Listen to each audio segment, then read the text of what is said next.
Bonjour à tous. Reprenons la citation de Maria Montessori. Libérez le potentiel de l'enfant et vous transformerez le monde avec lui. Nous voulons le meilleur pour notre enfant, mais comment s'y prendre ? Ne va-t-on pas l'étourdir à force de stimulation ? Et si nous laissions la place à la rêverie, à l'imagination ? Et puis, qu'entend-on par potentiel ? J'invite nos auditeurs à réécouter l'émission qui concerne les enfants de 0 à 3 ans. Je déposerai le lien à la page de l'émission de ce jour. Il est question aujourd'hui des enfants de 3 à 7 ans.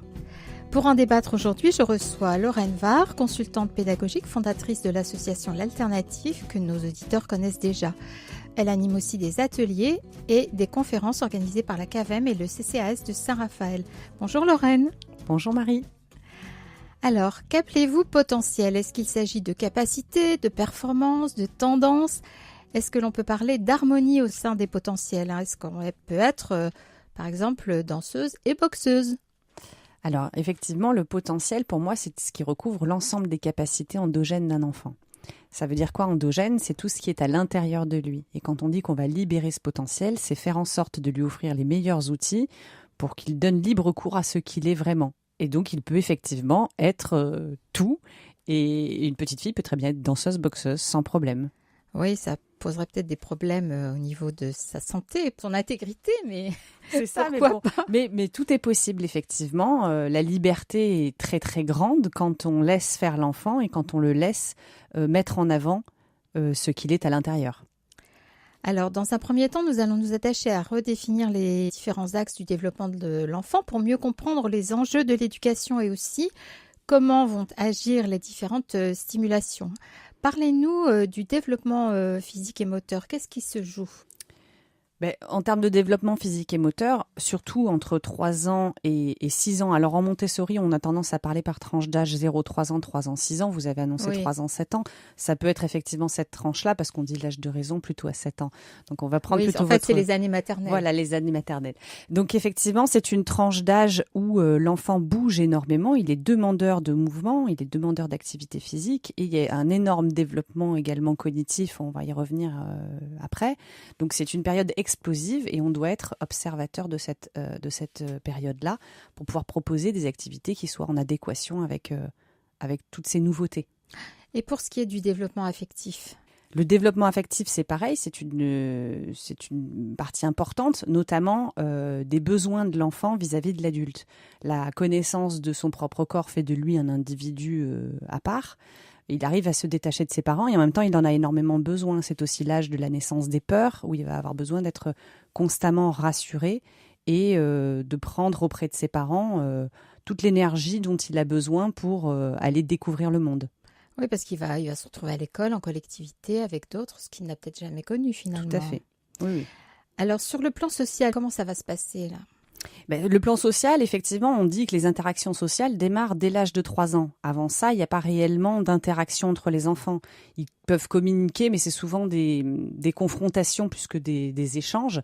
Donc la vie sociale démarre aux alentours de 3 ans et on sait qu'entre 5 et 7 ans, il y a une véritable coopération qui se met en place entre les enfants. Oui, c'est à partir de cet âge-là qu'ils commencent à pouvoir jouer ensemble réellement. Tout à fait. On parle de développement cognitif. Pouvez-vous nous donner votre éclairage ?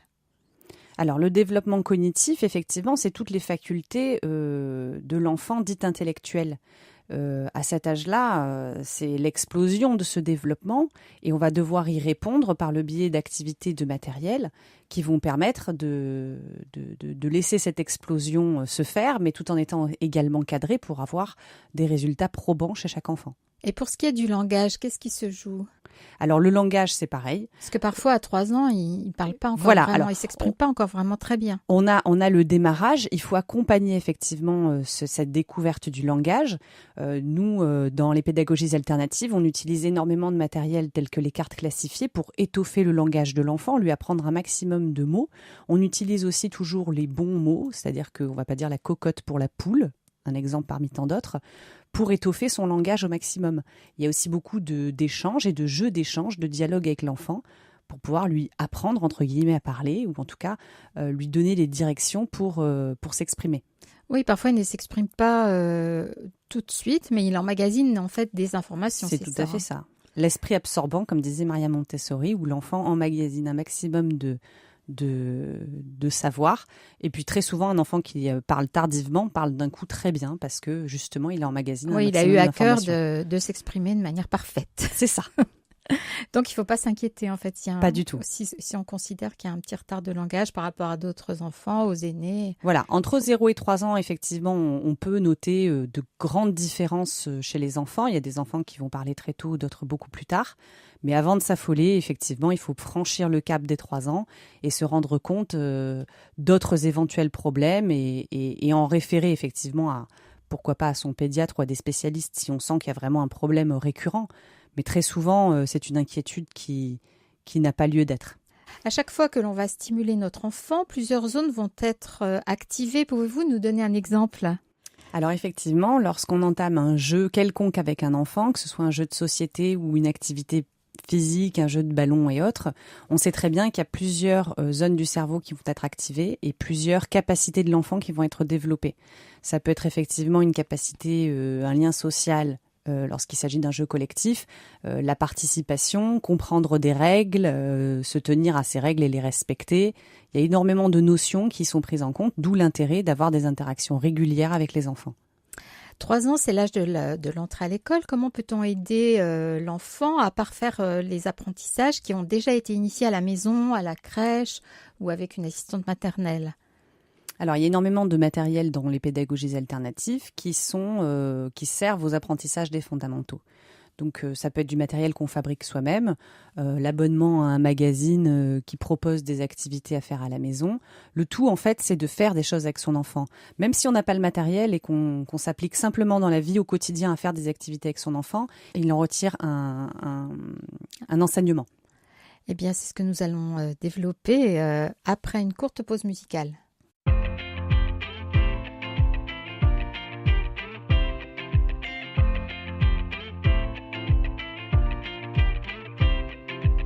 On n'a pas le temps de perdre son temps. On est le vent, on va souffler droit devant. Regardez au loin, toujours chercher le beau.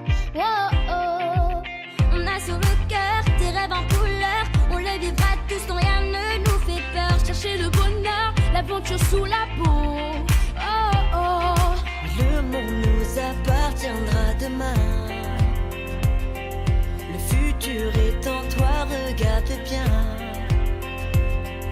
Ensemble on avancera main dans la main et on chantera ensemble. Tous à l'unisson, sans artifice, nos chansons a cappella. Tous en harmonie, toujours complices et chanter quand ça va pas.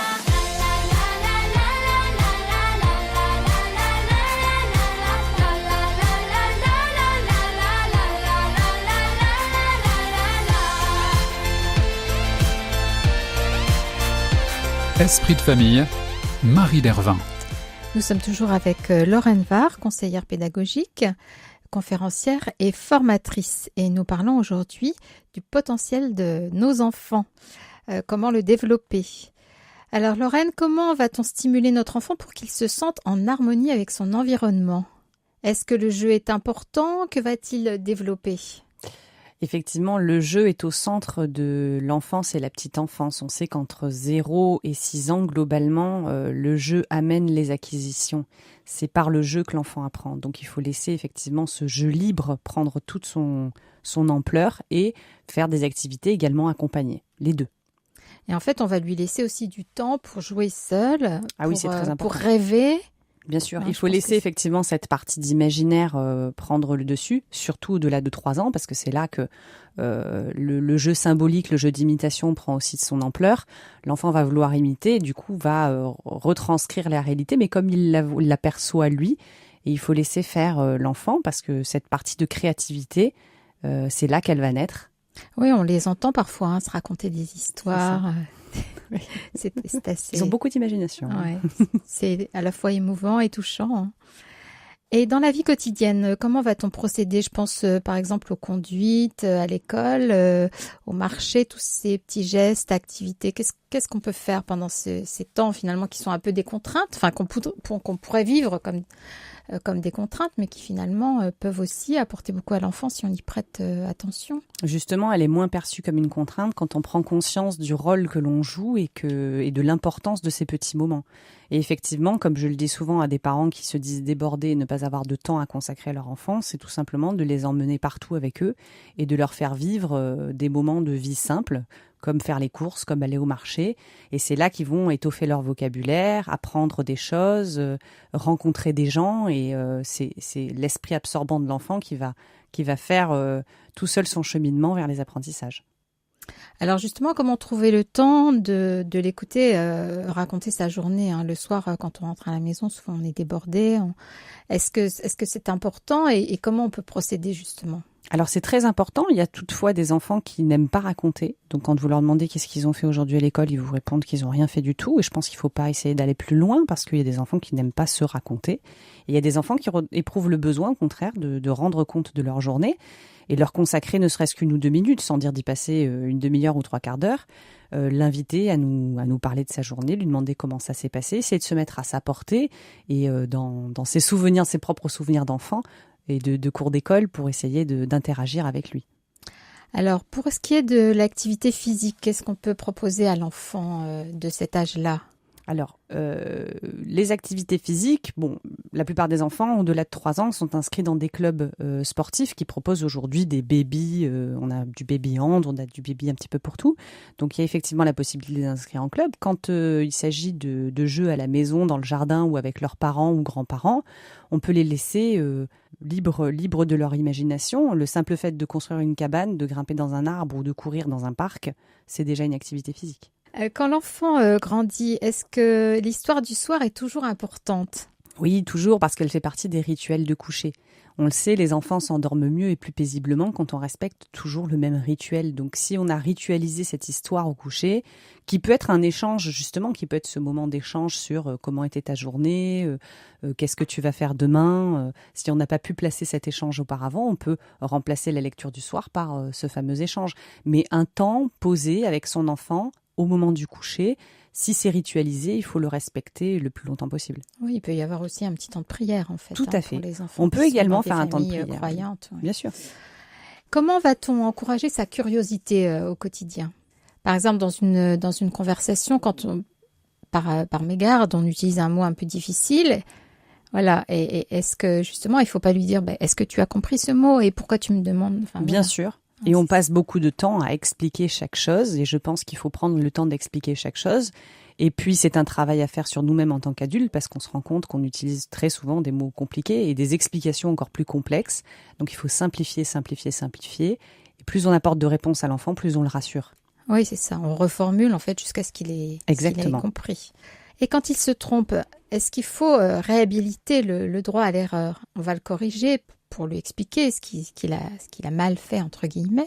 Mais est-ce qu'il faut aussi le rassurer, lui faire comprendre que ça n'est pas grave, qu'il a le droit de se tromper ? Exactement, on va dédramatiser l'erreur. On va essayer de faire en sorte de reprendre ça de manière extrêmement subtile pour ne pas faire remarquer à l'enfant qu'il a commis une erreur, mais lui apporter l'acquisition de la réalité des choses. Donc on rétablit la réalité tout en étant à la portée de l'enfant et en respectant effectivement cette erreur. Justement, quand on lui propose des jeux éducatifs, il faut aussi peut-être faire attention à ce qu'on lui demande. C'est-à-dire lui proposer des jeux qui soient en adéquation avec ses possibilités, parce que chaque enfant est différent et on peut proposer par exemple un jeu de 5 ans à un enfant de 4 ans si on juge qu'il en est capable, mais au contraire, pour une autre activité, il faudra peut-être lui proposer un jeu plus simple. Tout à fait, c'est une partie que je développe énormément dans mes formations. L'attitude de l'éducateur et l'attitude de l'éducateur dans les pédagogies alternatives, c'est d'être observateur. Donc effectivement, qu'on soit éducateur de jeunes enfants, qu'on soit personnel de crèche ou parent, on doit se placer en retrait pour observer son enfant et en fonction de ses capacités, lui proposer des choses qu'il soit susceptible de réussir puisqu'on ne place pas un enfant en échec. On lui donne toujours quelque chose de suffisamment stimulant mais qui ne le place pas en échec. Et est-ce que c'est mis en pratique aussi à l'école, en fait, en maternelle ? Oui, c'est souvent le cas. Les pédagogies alternatives se développent de plus en plus en maternelle, donc la bienveillance et cette approche-là se fait de plus en plus dans les écoles maternelles. Eh bien, je vous propose une petite virgule musicale. Nous nous retrouverons juste après.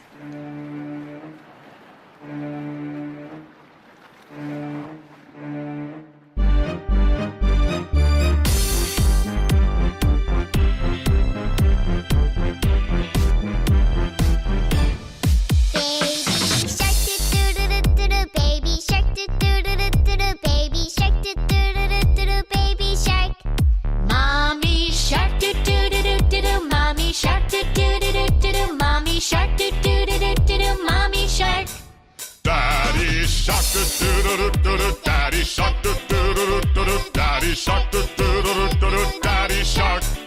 Grandma shark do-do-do-do-do, Grandma shark do-do-do-do-do, Grandma shark do-do-do-do-do, Grandma shark. Grandpa shark, do-do-do-do-do, Grandpa shark, do-do-do-do-do, Grandpa shark, do-do-do-do-do, Grandpa shark. Let's go hunting. Esprit de famille, RCF.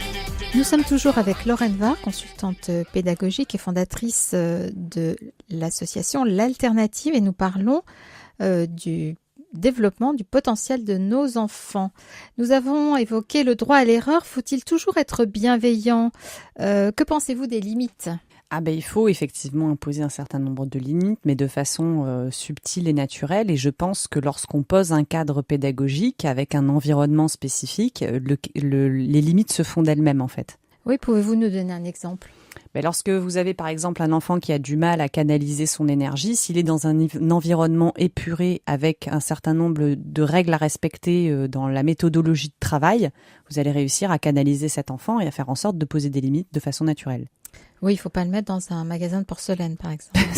Disons qu'il faut éviter effectivement de chercher une confrontation qui pourrait mal tourner. Alors, l'écriture, le calcul, la lecture, 3 étapes d'apprentissage importants pendant les années de la maternelle. Comment va-t-on préparer l'enfant ? Pouvez-vous illustrer avec quelques exemples ? Alors pour les fondamentaux, on a le matériel de pédagogie alternative qui est très sensoriel, où effectivement, par le biais de jeux et de découvertes qu'on peut faire à la maison, on va amener l'enfant à découvrir les fondamentaux. Un exemple, par exemple, de la pédagogie Montessori, vous avez des lettres rugueuses qui sont des lettres donc de l'alphabet que l'enfant va toucher et découvrir par le toucher et va reproduire ensuite dans un petit bac rempli avec du sable. Donc c'est comme ça qu'il va commencer à faire ses premières écritures dès l'âge de 2 ans et demi, 3 ans, bien avant de passer au stylo, au maintien d'un stylo dans une main et au cahier où effectivement ce sont des étapes qui sont beaucoup plus complexes. Oui, ou donner des crayons suffisamment gros pour qu'il n'ait pas de... Voilà, on a effectivement tous des paliers pour amener à un stylo et un cahier. Et pour les habiletés comme la latéralité, comment on va procéder ? Est-ce que vous pouvez nous donner un exemple aussi ? Alors, on a plusieurs activités qui sont possibles. Dès le berceau, dès le 0,3, j'évoque souvent la capacité de passer d'une main à une autre main à hocher à double disque. Et ce travail-là va évoluer chez les 3-6 ans avec d'autres activités de remplissage, de transvasement qu'on va pouvoir faire avec ses 2 mains. Tenir un pichet d'une main gauche, puis le tenir ensuite d'une main droite pour remplir un verre d'eau. Des petits exercices comme ça au quotidien et qui sont adaptables à la maison. Alors pour ce qui est du rapport à la nature, c'est beaucoup décrit dans les pédagogies alternatives. Avec les enfants, comment ça va se passer ? Aujourd'hui, déjà, je pense qu'on prépare les enfants pour l'avenir de demain et que la notion d'écologie, elle est importante. Donc déjà, le rapport à la nature, on peut inculquer l'écologie, le recyclage et ce genre de choses. Quant à la nature en elle-même, en faisant un maximum de sorties, en les laissant découvrir, parce que la nature, elle parle d'elle-même, elle n'a pas besoin d'outils quelconques. Ramasser des feuilles, des glands et des cailloux, c'est déjà magique. La pédagogie alternative qui répond le plus à ça, c'est la pédagogie Reggio, parce que la pédagogie Reggio, c'est vraiment tout ce qui est rapport à la nature, le lens art et les manipulations d'objets naturels. Oui, donc et en plus on a la chance d'habiter dans une région qui s'y prête au climat ensoleillé. Donc je pense qu'on peut faire de belles sorties et ne pas laisser les enfants. Et même quand il n'y a pas de soleil, je le dis toujours, moi j'équipais les enfants quand j'étais assistante maternelle de combinaisons de pluie et on allait sous la pluie, alors pas une pluie battante, mais quand il pleuviote, on allait quand même en balade, en forêt, etc. parce que ça donne une atmosphère tout à fait autre avec des odeurs et des tas de découvertes qu'on ne peut pas faire quand il fait beau. Alors sur le plan de l'éveil culturel et aussi spirituel, quel projet ou activité conseillez-vous aux 3-6 ans, 3-7 ans ? Alors, à cet âge-là, il y a un questionnement général de manière culturelle et effectivement au niveau des religions. Et je pense qu'il faut y répondre parce que comme tout questionnement, ça nécessite une réponse. L'idéal, effectivement, c'est de les emmener, par exemple, dans des lieux de culte ou leur faire découvrir des lectures, des livres. Il existe des livres simplifiés pour les enfants qui racontent les histoires de chaque religion. Moi, j'avais opté pour la découverte des lieux de culte, par exemple, avec les enfants que j'accueillais. Et on avait été visiter une mosquée, visiter la pagode. Sur le secteur, il y a de quoi faire aussi. Visiter une chapelle et effectivement rendre compte de tous ces différents lieux et répondre aux questions qui viennent naturellement. Oui, les sensibilités à la diversité et à sa richesse aussi. Exactement. Alors maintenant, pour conclure, vous allez nous parler de vos projets. Je crois que vous avez une nouvelle à nous annoncer. Vous avez mis en place une plateforme sur le net dans le cadre de votre association L'Alternative. Expliquez-nous un petit peu ce que vous pouvez proposer aux auditeurs qui seraient intéressés. Alors, j'ai été confrontée effectivement avec la problématique géographique ne pouvant répondre aux demandes de toute oui, la parce France. Que vous avez vous avez des demandes, par exemple, de la région de Lille. C'est vrai que c'est compliqué là. Voilà, ou même des pays étrangers, mais francophones. Ouais. Donc effectivement, je voulais pouvoir répondre à ces gens-là. Et puis la deuxième contrainte, c'était la contrainte de temps. Je proposais jusqu'à présent des formations présentielles le dimanche. Tout le monde ne peut pas se libérer le dimanche. Les familles préfèrent passer leur journée en famille, ce que je comprends également. Et donc, effectivement, c'était cette deuxième contrainte. Donc, ce qui m'a amené à créer une plateforme vidéo sur laquelle nous proposons aujourd'hui 3 choses. Donc, adhérer au club de l'Alternative, faire partie de la communauté de l'Alternative avec des échanges, des questions auxquelles je réponds, des vidéos exclusives, des bons plans, plein de choses comme ça. Ensuite, il y a effectivement la chaîne YouTube avec des vidéos qui sont mises en ligne que tout le monde peut consulter.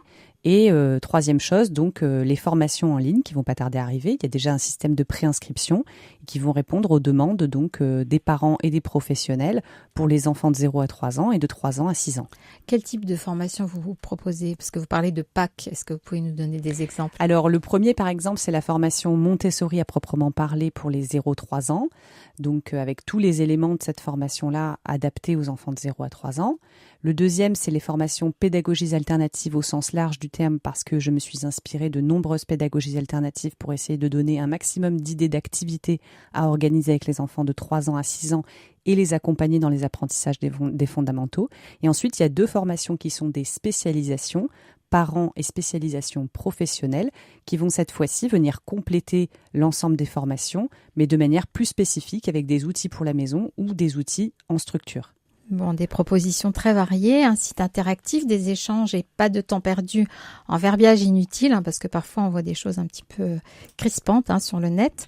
Je suis allée me promener sur votre site hier à partir de votre page Facebook. C'est très prometteur. Merci beaucoup Lorraine et bon vent pour votre nouveau projet. Et merci à nos auditeurs, toujours plus fidèles. Restons ensemble et avec nos enfants et petits-enfants, soyons curieux. Au revoir. Au revoir.